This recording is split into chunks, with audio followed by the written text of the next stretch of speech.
So this is the last philosopher for us, Martin Heidegger, among the existentialist trio, जहाँ पे हमने Soren Kierkegaard, सात्रे को और उसके बाद हमने पढ़ा। अब हम आ रहे हैं हाइडेगर के ऊपर। हाइडेगर जो है वो जर्मनी से हैं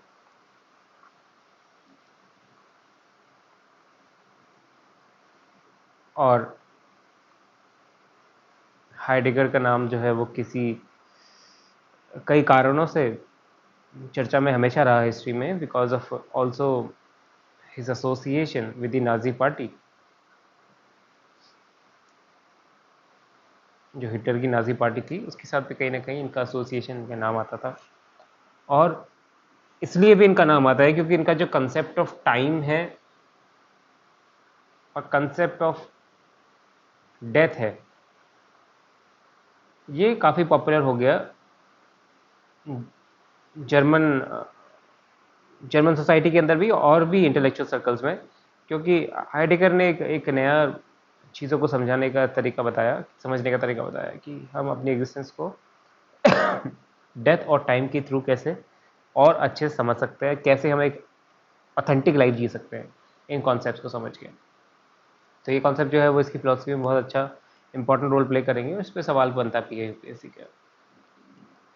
सबसे पहले जो स्टार्टिंग करते हैं हाइडेगर, एक बहुत बड़ा क्वेश्चन है जिससे स्टार्ट करते हैं कि what it means to B.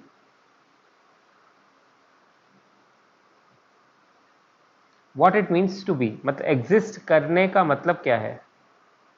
हम बोल रहे हैं एग्जिस्टेंशियलिज्म की फिलॉसफी चल रही है, but what it means to exist, what it means to be, existence क्या है। सबसे पहले तो ये पता हो ना, तब एग्जिस्टेंस का एनालिसिस हम अच्छे से कर पाएंगे। एग्जिस्टेंस अपने आप में क्या है, होने का मतलब क्या है, मतलब हम हैं बट उसका मतलब क्या है होने का। तो हम देखते हैं कि इसके बारे में हाइडेगर ये बताते हैं कि ये जो सवाल है ये कभी वेस्टर्न फिलॉसफी के अंदर ये कभी बुनियादी सवाल रहा ही नहीं। चाहे से वो प्लेटो हो, अरिस्टोटल हो, जितने भी फिलोसफर हो, उन्होंने कभी बीइंग का सवाल, इसको वो बड़ी बी से, ठीक है, बड़े अल्फ़ाबेट मतलब जो हमारा बिगर अल्फ़ाबेट बी वाला है उससे जो बीइंग शब्द बनता है इसको बोलते हैं बीइंग। ये बीइंग जो हमारी, इसको ये बीइंग जो है ऑन्टोलॉजिकल यूनिटी है हमारी, क्योंकि एग्जिस्टेंस जो है वो सब में कॉमन है ना। अलग अलग तरीके की चीज़ें एग्जिस्ट करती है, फिजिकल ऑब्जेक्ट एग्जिस्ट करते हैं, ह्यूमन बीइंग एग्जिस्ट करते हैं, प्लांट्स एग्जिस्ट करते हैं, एनिमल्स एग्जिस्ट करते हैं, but existence as such common चीज़ है। तो एग्जिस्टेंस अपने आप में क्या है ये जानना है हाइडेगर को, ये इस ऑन्टोलॉजिकल यूनिटी के बारे में जानना है। बट इस ऑन्टोलॉजिकल यूनिटी के बारे में आप डायरेक्टली नहीं जान सकते। आपको अगर इसके बारे में जानना है तो कैसे जानोगे, जो प्लूरैलिटी है उसको जान के, जो कि बीइंग्स हैं उनको जान के। और इन बीइंग्स में भी सबसे इंपॉर्टेंट है हमारा ह्यूमन बीइंग, इसको बोलता है डाजीन। डाजीन डाजीन का मतलब होता है बीइंग, मतलब शॉर्ट में वो लिखे बीइंग देयर। तो अभी हमने बोला कि सबसे इंपॉर्टेंट क्वेश्चन है इसका एग्जिस्टेंस को स्टडी करना, एग्जिस्टेंस इन यूनिटी क्या है। बट डायरेक्टली हम एग्जिस्टेंस को नहीं जान सकते, हमको जानना पड़ेगा उसके वर्ल्डली मैनिफेस्टेशंस में, जैसे कि वो वर्ल्ड के अंदर कैसे मैनिफेस्ट हो रही है।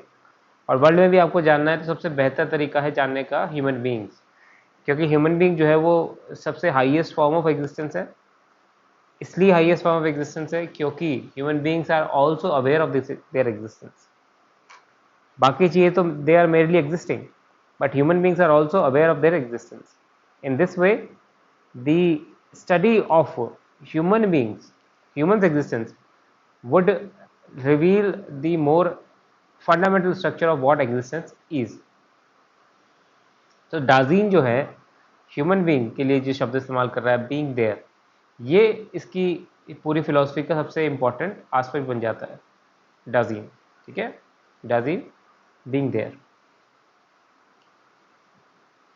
तो उनकी किताब का नाम है बीइंग एंड टाइम।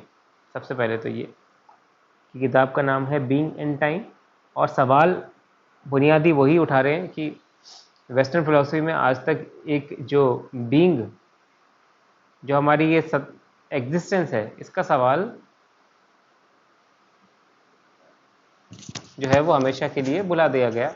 इस सवाल को भी उठाया ही नहीं फिलोसफर्स ने, और इस बात पे जो है उनको, हाइडेगर को निराशा भी है कि वेस्टर्न फिलोसफी में इतने इंटेलेक्चुअल लोग हुए, कभी किसी ने इतना बड़ा सवाल नहीं उठाया हमारी एग्जिस्टेंस का, इतना बुनियादी सवाल। So he says the Western philosopher, whether from ancient Greek to the modern time, has been preoccupied with beings, मतलब मल्टीपल एंटिटीज जो एग्जिस्ट कर रही हैं दुनिया में, उनसे ज़्यादा कंसर्न थे वो कि एरिस्टोटल जो है वो क्लासिफिकेशन और कैटेगराइजेशन कर रहा है यूनिवर्स का।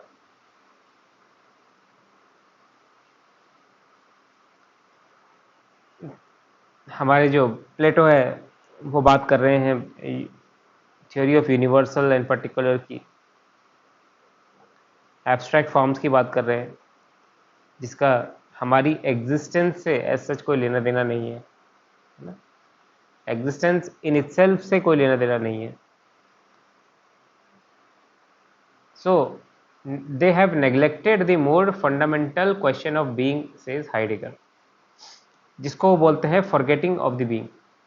ये फॉरगेटिंग ऑफ द बीइंग हुई है वेस्टर्न फिलोसफी द्वारा, as which has resulted in the reductionist view where being is treated either as mere concept or as highest being such as God।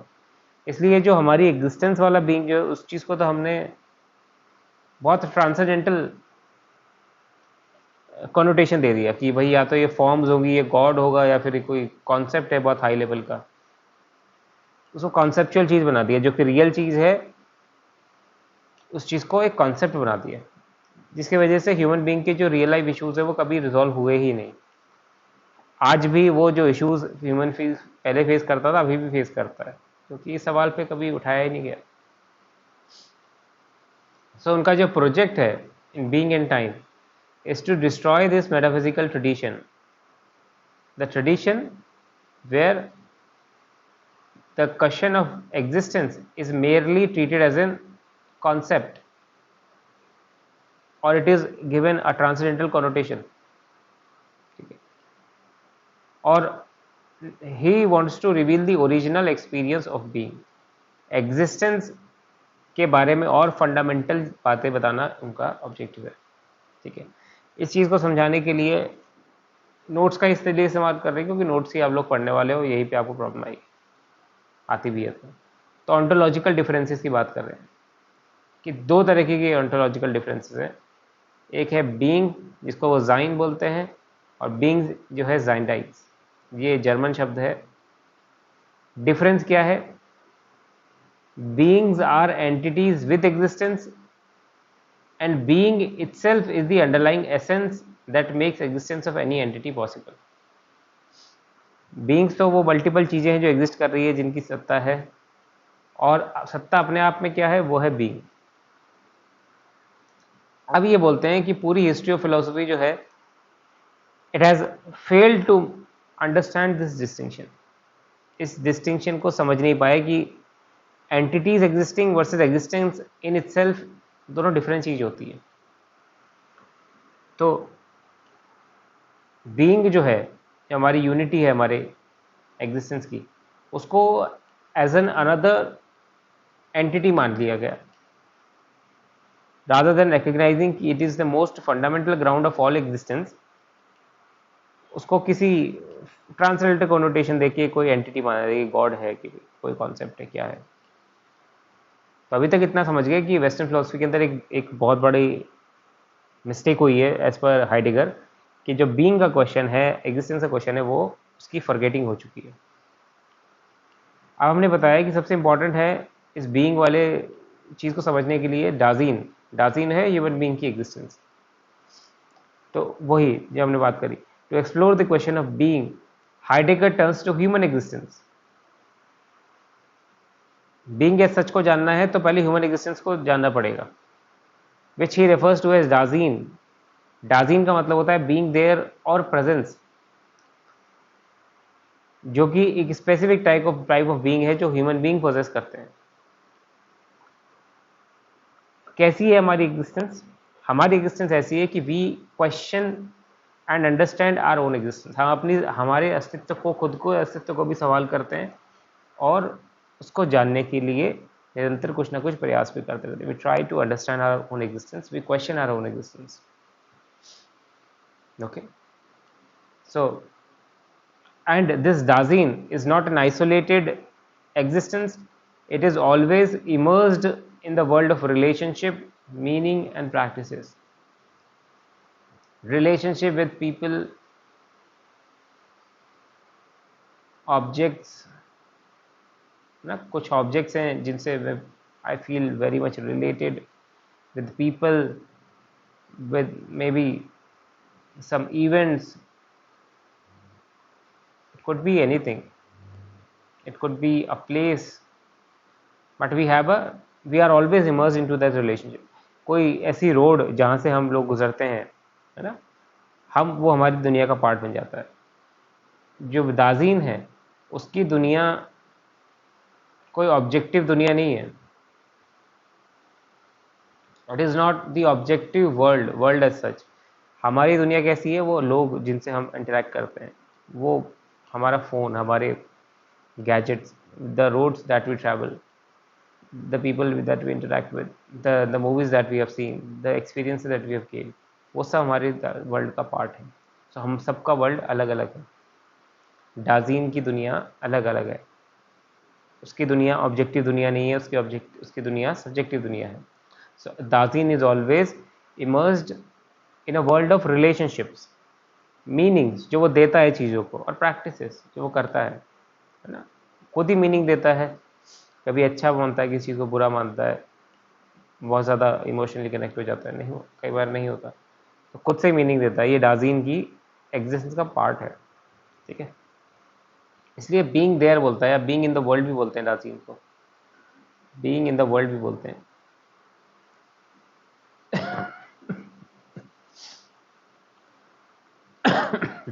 Being in the world, क्योंकि world के अंदर ही रहता है दाजीन। World भी कैसा, again हमने बताया, वो ऑब्जेक्टिव वर्ल्ड नहीं, उसका subjective world. World as such कोई पूरी कॉस्मोलॉजी में नहीं रहते हम, है ना। हम रहते हैं वो अपनी दुनिया, बनाई हुई दुनिया, हमारी ख्यालों की दुनिया, हमारी जिन चीज़ों से हम इंटरेक्ट करते हैं वो सब मिलके हमारी दुनिया बनाते हैं। तो being in the world is Dasein. अब इस डाजीन की एग्जिस्टेंस को स्टडी करना है तो समझेंगे, तो समझ में आएगा कि अल्टीमेटली एग्जिस्टेंस इन सेल्फ क्या है। अब बताते हैं हाइडेगर कि डाजीन जो है उसकी एग्जिस्टेंस के कई सारे स्ट्रक्चर हैं, एसेंशियल स्ट्रक्चर। पहला हमने बात करी बीइंग इन द वर्ल्ड, कि the Dasein is always situated within specific context of relationship, meaning we are not isolated thinkers like Descartes used to think in his initial method of inquiry.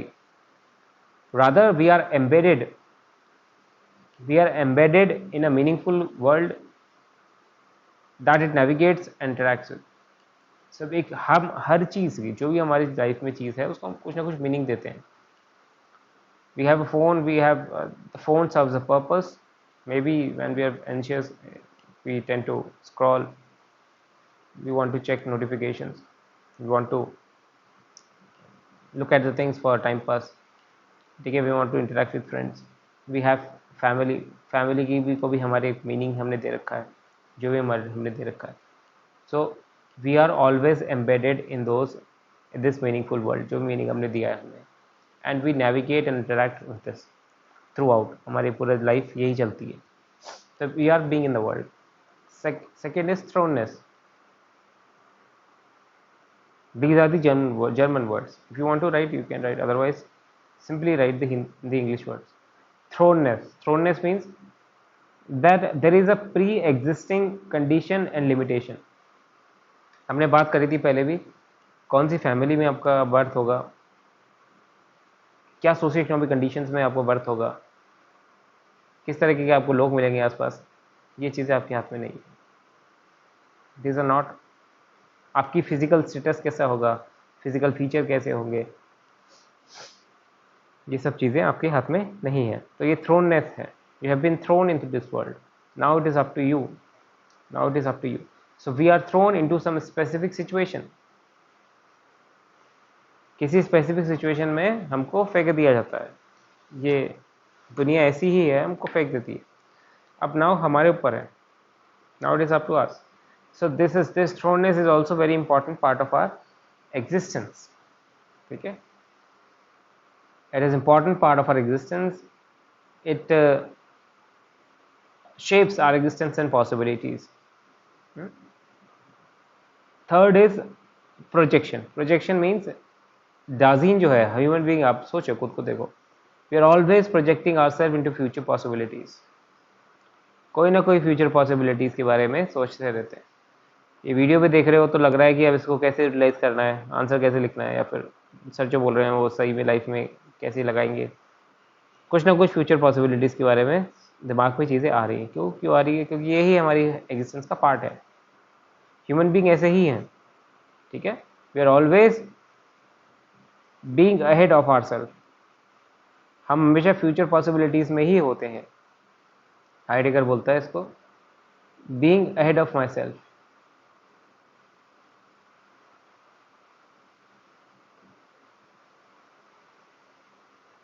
ठीक है, जो हम अपने आप को project करते रहते हैं फ्यूचर के अंदर, that is the being ahead of myself. Heidegger also says that unlike billiard balls,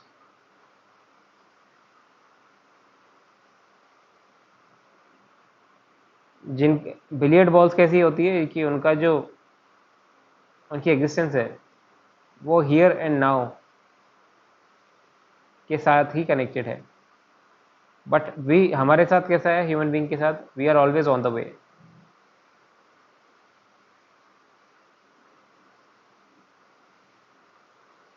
on the way in the sense we are always defining ourselves, giving the meaning to our life, creating new dreams, trying to achieve those dreams. So ये हम हमेशा क्या है, future में ही जीते हैं हम लोग। ये हमारी एग्जिस्टेंस का पार्ट है, projection. It allows us to envision various ways of being and pursue them. Forward looking aspect है हमारा, which is crucial for engagement with the world, ठीक है। अगर हमको लगता है कि आगे जाके ये चीज़ लाइफ में मीनिंग नहीं देगी तो हम उसको छोड़ भी देते हैं। हम, ये हमारे ह्यूमन बीइंग के अंदर ये खासियत है, हम चीज़ों को तोलते ही उस हिसाब से हैं कि कल को जाके ये चीज़ मुझे कैसा फ़ायदा देगी, नुकसान देगी, क्या कर। Fourth is fallenness. Fallenness is our actual, ये भी हमारी टेंडेंसी है, that we become absorbed, we are become absorbed in the mundane aspects of everyday life, ठीक है। जो डे टू डे एस्पेक्ट्स है लाइफ के, उसमें we are so much absorb that we are, our life becomes dictated by the they, जिसको बोलता है वो दास मैन, मतलब दूसरों द्वारा हमारी लाइफ डिक्टेट होती है। ये बिल्कुल वैसा है जैसे कि बीइंग फॉर अदर्स की बात करी थी,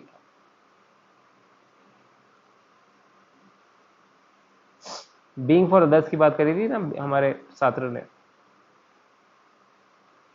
ये बिल्कुल वैसा हो जाता है बीइंग फॉर अदर्स के जैसे। फॉलननेस, फॉलननेस एक गिरे, मतलब हम खुद को गिरा हुआ महसूस करते हैं अपनी नजरों में कि भाई मैं क्या कर रहा हूँ, I am not acting as per my own free will.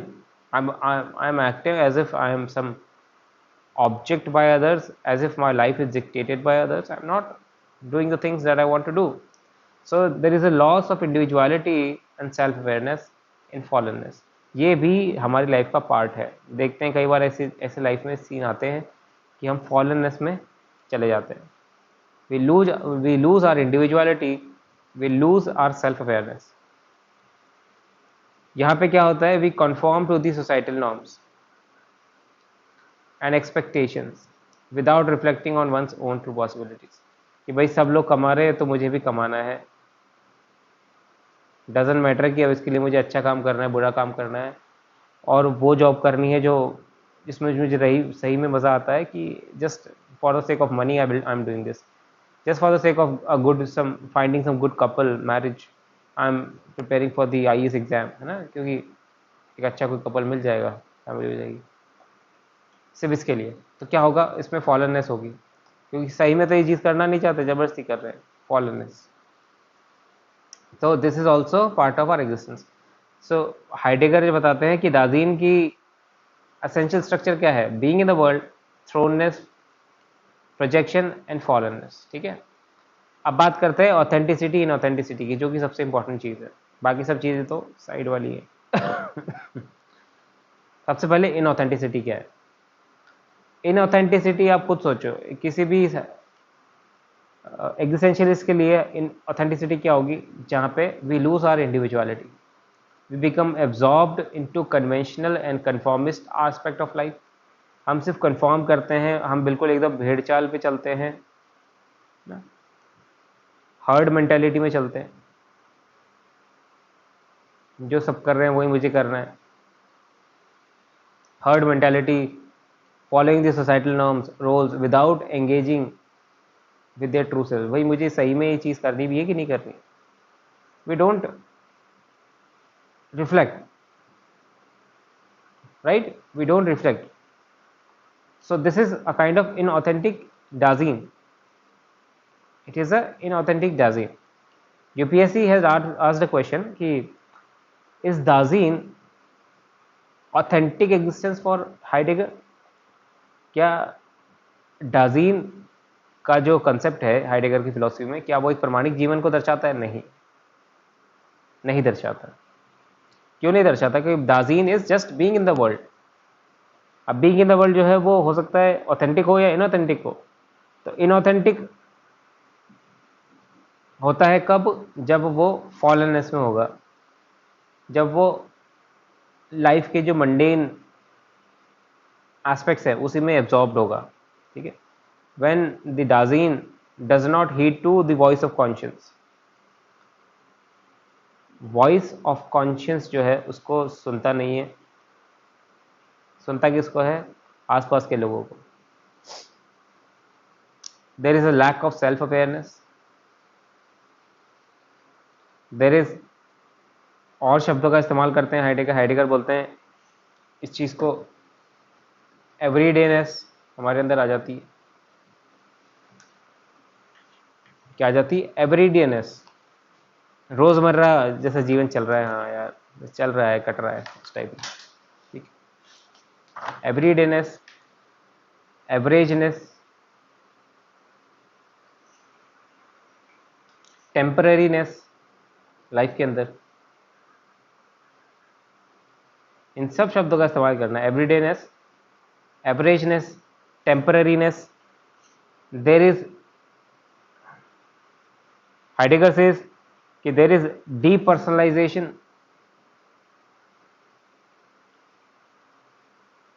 ये सब कीवर्ड का इस्तेमाल करना है।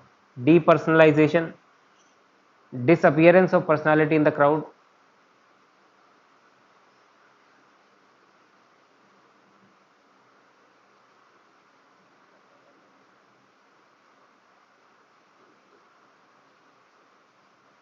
disappearance of personality in the crowd, there is a fear of death,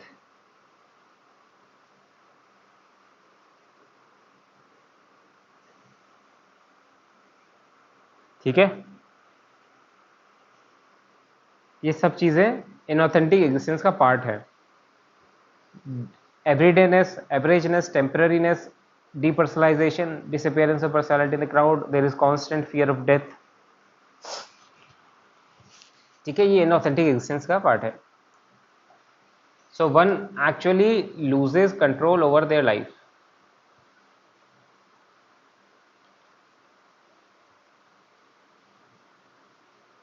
one loses control of over their life, किसमें? इनऑथेंटिक एग्जिस्टेंस के अंदर।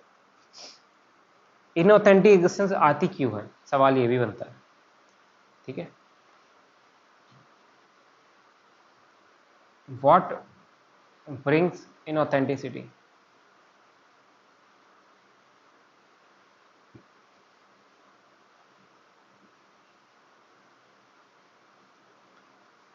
ध्यान से देखना, अपनी लाइफ के अंदर भी देखना इस चीज़ को।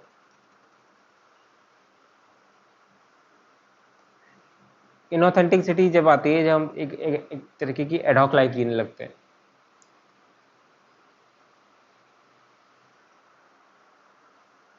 एडॉक लाइफ मतलब जो भी चीज़ करते हैं उसको आधे अधूरे तरीके से करते हैं, है ना? आधे अधूरे तरीके से करते हैं। There is lack of self awareness, और ये शायद इसलिए होता है कि there is lack of self awareness, और there is a tendency not to not to self introspect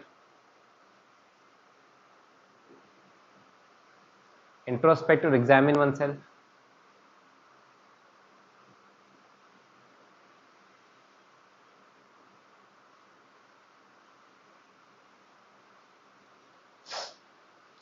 इस ये इनऑथेंटिसिटी लेके आता है। We start taking interest in beings, we start taking interest in beings. Beings का मतलब है यहाँ पे प्लूरैलिटी, कि देखो कितने सारे ऑब्जेक्ट हैं, कितनी सारी चीज़ें हैं पाने के लिए इस दुनिया में। I can by that mobile phone, I can by that iPhone, that particular home I need to buy, I want to get married, I want to have that kind of a girlfriend, I can, बहुत सारी चीज़ें क्या जो plurality, चाहे से वो objects हो या पीपल हो। मनी, हमारे यहाँ भी एक चीज़ बोली गई, कनक और कामिनी, दो चीज़ है। कनक मतलब मनी, कामिनी मतलब, कामिनी मीन्स दी पार्टनर बेसिकली, कि वो बढ़िया कामिनी मिल जाए और पैसा मिल जाए, बस बस सेट है मेरा, ठीक है। तो इसमें इंटरेस्ट लेता है, इसमें लेगा, और प्लूरलिटी में लेगा। Start taking interest in beings, तो उसका उसकी फॉलोनेस होती है, rather than beings, rather than being. बड़ा बी वाला बीइंग क्या है? It is the ontological unity, ये यूनिटी है हमारी। इसमें तो इंटरेस्ट नहीं लेता है बीइंग के अंदर, बीइंग्स में इंटरेस्ट लेता है, प्लूरलिटी के अंदर। यूनिटी में इंटरेस्ट नहीं लेता, प्लूरलिटी में इंटरेस्ट लेता है। दैट्स वाई इनऑथेंटिक एग्जिस्टेंस की तरफ लेके जाता है, दैट्स वाई एडॉक लाइफ जीता है ना। अब ऑथेंटिक एग्जिस्टेंस की तरफ कैसे जाना है, ये सवाल, बुनियादी सवाल है। सो ऑथेंटिक एग्जिस्टेंस की तरफ जाना है तो पहले तो इनऑथेंटिसिटी को समझना पड़ेगा अपनी को, है ना, कि हमारी इनऑथेंटिसिटी क्या है, क्या चीज़ें ऐसी हैं लाइफ में जो मुझे इनऑथेंटिक लाइफ, मेरी लाइफ को इनऑथेंटिक बनाता है। उसके बाद one has to engage with their own existence, अपने इस एस्पेक्ट्स को जानने कि there is a depersonalisation, I have lost control over my life, and there is the reason why this happened, and I need to control, I need to take charge of my life, है ना। सो it would require the Dasein to confront and embrace its finitude. Finitude का मतलब है कि भाई सबसे बड़ी बात है कि we have finite time in this world.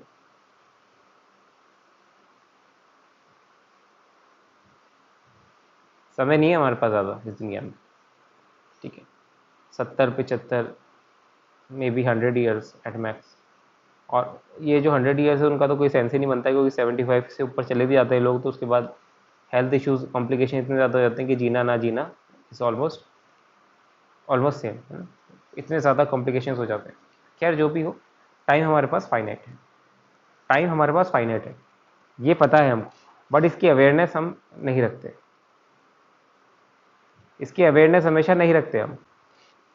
Had we always been aware of this fact that we have limited time in this world, we would never take interest in beings, plurality, we would never live an ad hoc life, we would never fall for things which actually we do not want. We have just started wanting it because of some समाज के अंदर जो rat race चल रही है उसकी वजह से। बनना ही नहीं था, आईएएस काय को बनना है, मतलब कोई किसी को लगे, कुछ और भी कर सकते हैं। पैसा नहीं कमाना, पैसे से इम्पोर्टेंट भी बहुत सारी चीज़ें। पैसा ठीक है, एक जो लाइफ के कुछ बहुत ज़्यादा स्ट्रगल्स हैं उनसे हमको बचाता है पैसा, और उसके बाद हैप्पीनेस नहीं देता। तो now let me work for happiness, ये करता है व्यक्ति। तो कैसा होता है, प्रामाणिक जीवन जीना शुरू करेगा। Once person has started confronting their finitude, that I have limited time in this world, so I need to utilize my time to the best possible manner. I need to utilize my time in a manner that is truly authentic, which I really wanted to do, which creates an impact. Oh geez. So key aspect of this process is recognizing one's mortality, which Heidegger calls being towards death. तो ये being towards death जो है वो सबसे ज़्यादा important है Heidegger philosophy में। इसलिए मैंने बताया कि टाइम और डेथ का जो कॉन्सेप्ट है ये सबसे ज़्यादा इंपॉर्टेंट हो जाता है, because being is time and time is finite. हमारे पास समय की कमी है। क्यों कमी है? क्योंकि death is an inevitability. Death is inevitability, आनी आनी है, सबकी आनी है, मतलब रुकेगी नहीं वो, ठीक है। और इसकी अवेयरनेस हमेशा रहेगी तो ऑथेंटिक लाइफ जियोगे। So that is not merely an event or end of life, but a fundamental aspect of existence that shapes the entirety of Dasein's being. By acknowledging and embracing the inevitability of death, Dasein can live more authentically, making choices that reflect its true self rather than conforming to the societal expectation. ठीक है, तो सबसे पहली बात तो ये authentic existence के अंदर हमने इनऑथेंटिसिटी को समझ लिया। ये सारे शब्द ध्यान रखना। ऑथेंटिसिटी के अंदर there has to be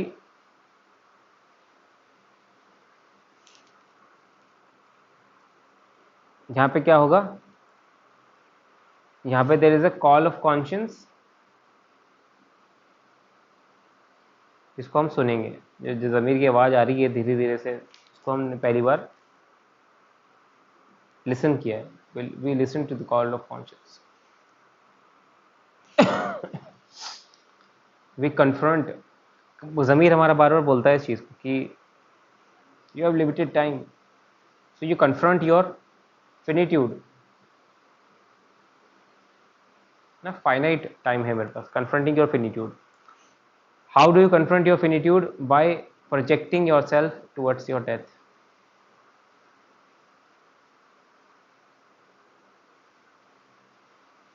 Have some invisible clock in your head, है ना, running, that my time is coming up, time is about to get end. So you confront your finitude. And Heidegger says that it is in relation to our mortality that we shape and fashion our selfhood. अगर हमको किसी भी तरीके का प्रामाणिक जीवन जीना है तो हमारी मोर्टैलिटी के कॉन्टेक्स्ट में ही हम बना सकते हो जीवन। अगर हम ये सोच के बैठ जाएं मैं तो कभी मरूंगा ही नहीं, तो फिर इंसान कभी रिस्पॉन्सिबल बनेगा भी नहीं। हमारी मोर्टैलिटी ही हमको रिस्पॉन्सिबिलिटी की तरफ लेके जाती है।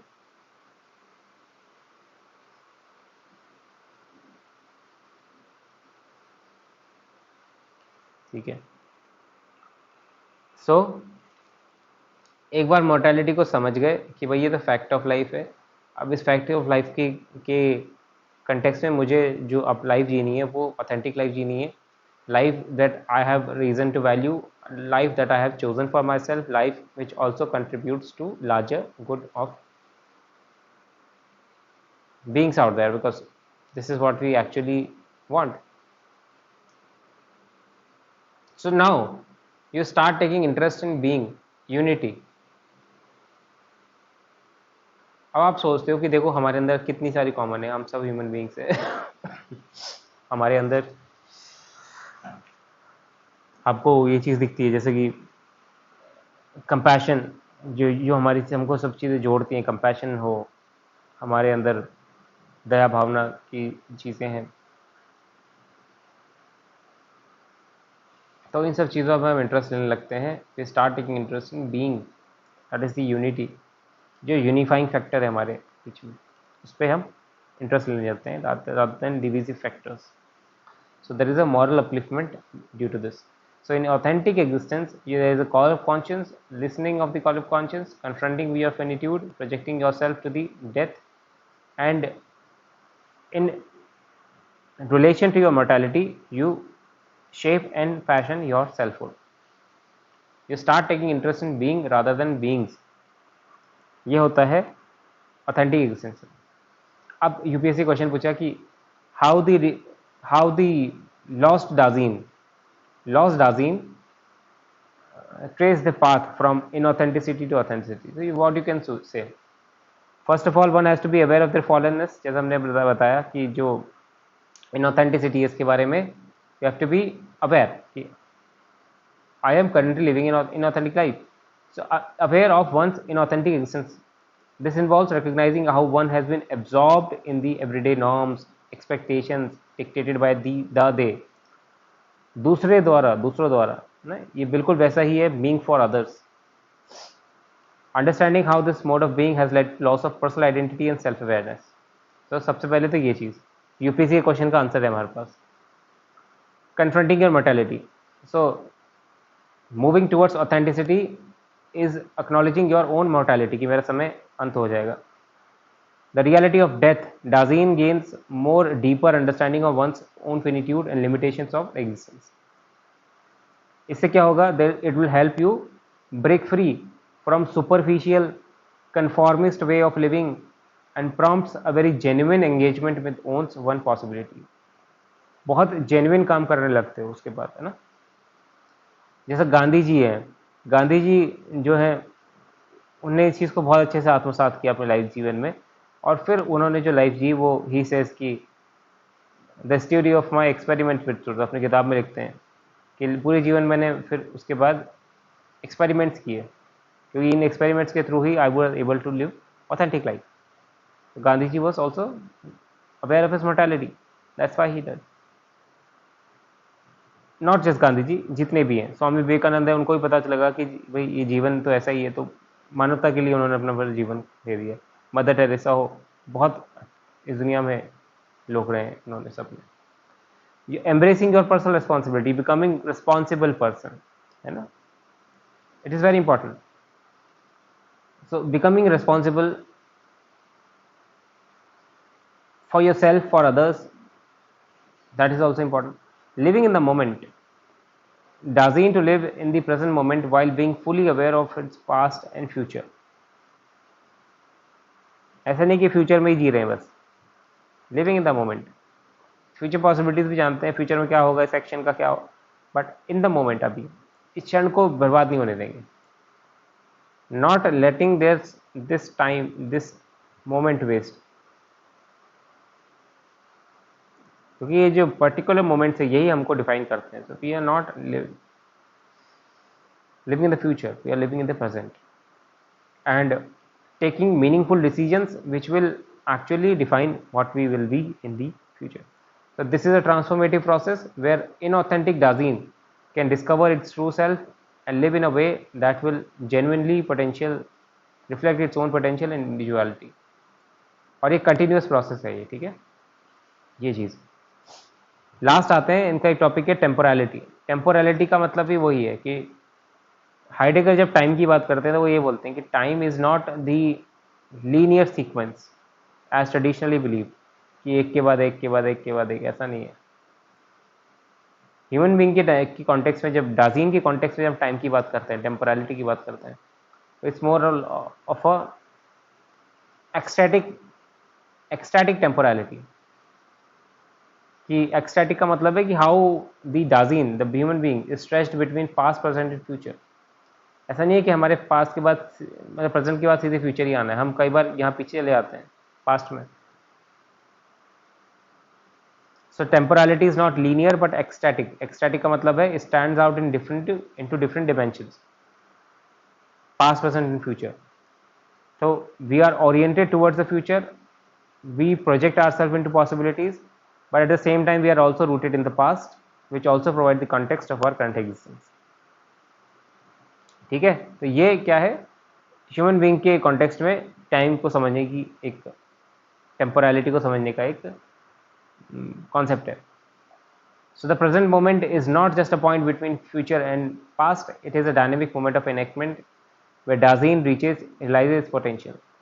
Heidegger's concept of historicity भी आ जाता है, which emphasizes Dasein's understanding of being is shaped by historical context, which is integral to the nature of existence. ये सब नेचर ऑफ एग्जिस्टेंस के पार्ट है. अब आप ये देखिए कि हाइडेगर में हमने क्या पढ़ा. हाइडेगर में जो सबसे इंपॉर्टेंट टॉपिक है वो है authentic and unauthentic existence. Inauthenticity क्या है?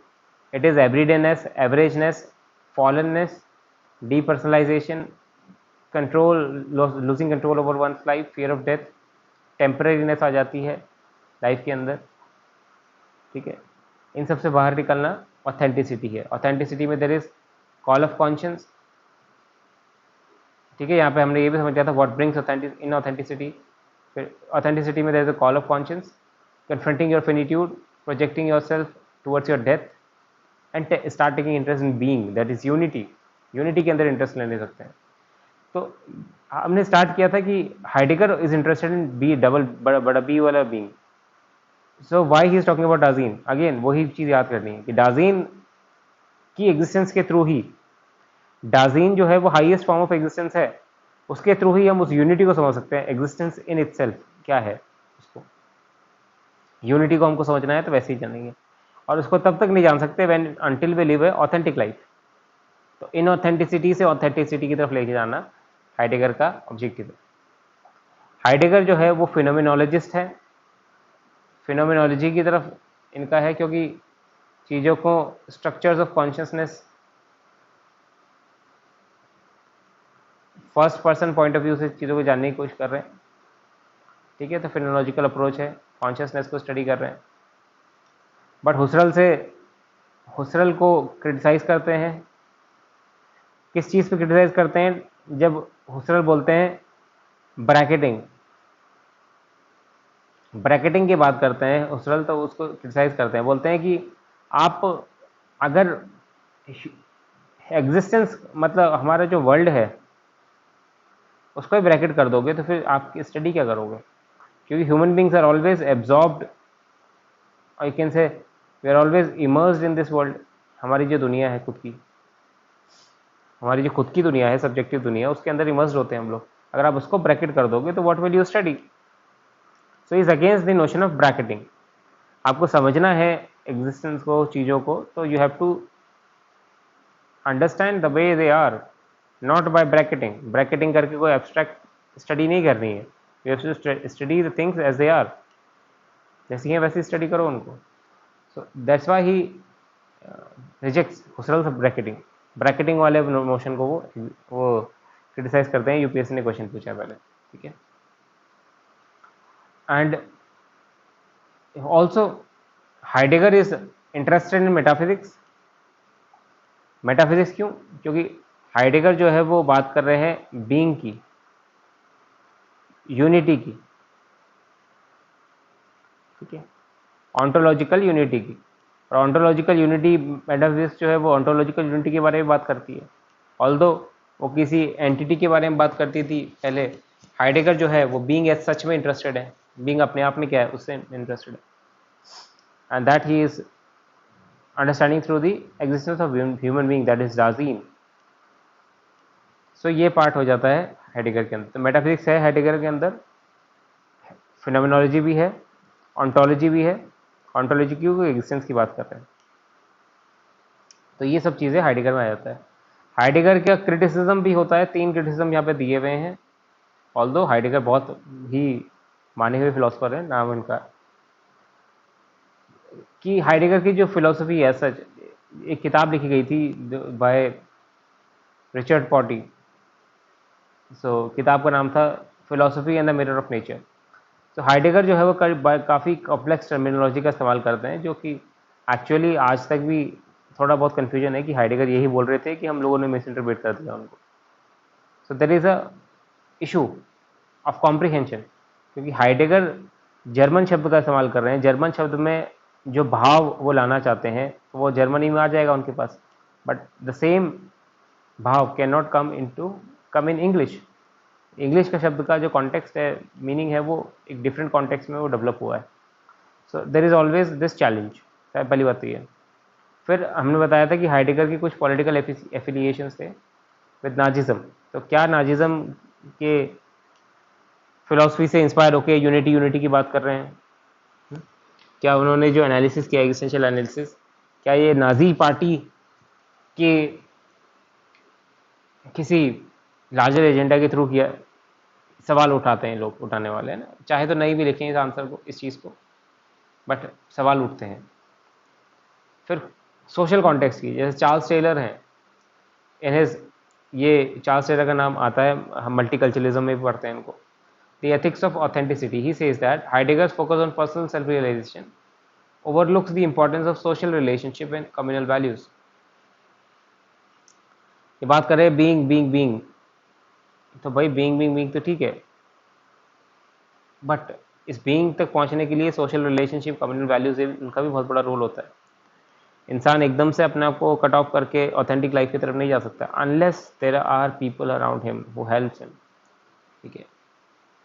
सो बहुत सारी चीज़ें हैं. क्यों इनऑथेंटिक लाइफ जिसको आप बोल रहे हो सकता है वो मजबूरी है, व्यक्ति की मजबूरी है, उसमें वो बाहर नहीं निकल सकता. और मे भी हो सकता है कुछ समय बाद उसको उसकी लाइफ के अंदर ऑथेंटिसिटी मिल जाए. Who knows. स्टार्टिंग में किसी काम को करते हैं तो हमको अच्छा नहीं लगता, फिर कुछ समय बाद हम समझने लगते हैं उस काम को, तो देन उसको ही प्रोफेशन बना लेते हैं. स्टार्टिंग में तैयारी कर रहे थे आईएएस की तो प्रॉब्लम आ रही थी, उसके बाद 1-2 अटेम्प्ट गए, चीज़ें समझ में आने लगी, यू गॉट सेलेक्टेड. ठीक है. बहुत सारी चीज़ें होती हैं. So what ever be the case, यहाँ पे 3 क्रिटिसिज्म दे सकते हो. बाकी इसकी कॉन्सेप्ट जो है ऑथेंटिसिटी इनऑथेंटिसिटी वाले को समझेंगे. डेथ का जो कॉन्सेप्ट है वो इंपॉर्टेंट हो जाता है, क्योंकि डेथ ही है जिसके जिसके सामने प्रोजेक्ट करके हम अपनी ऑथेंटिसिटी को गेन करेंगे. So this was Heidegger for you. Not very difficult, easy question, easy है. और जो कंटेंट है वो यहाँ पे है. कीवर्ड्स जो है उनको नोट करके रखना, इनका इस्तेमाल करना है हमको आंसर. ओके. और कंपैरिजन भी हमने किया है. सो और एक मैं आई थिंक एक क्लास और आपसे शेयर कर देंगे जिसमें एग्जिस्टेंशियलिज्म पूरा रिवाइज किया कराया हुआ है ना, और कुछ और टर्मिनोलॉजी भी होंगी तो वहाँ से आप ले सकते हैं. कोर अंडरस्टैंडिंग यही है, यही काम आएगी आंसर लिखने में. So this was all about Heidegger. Thank you.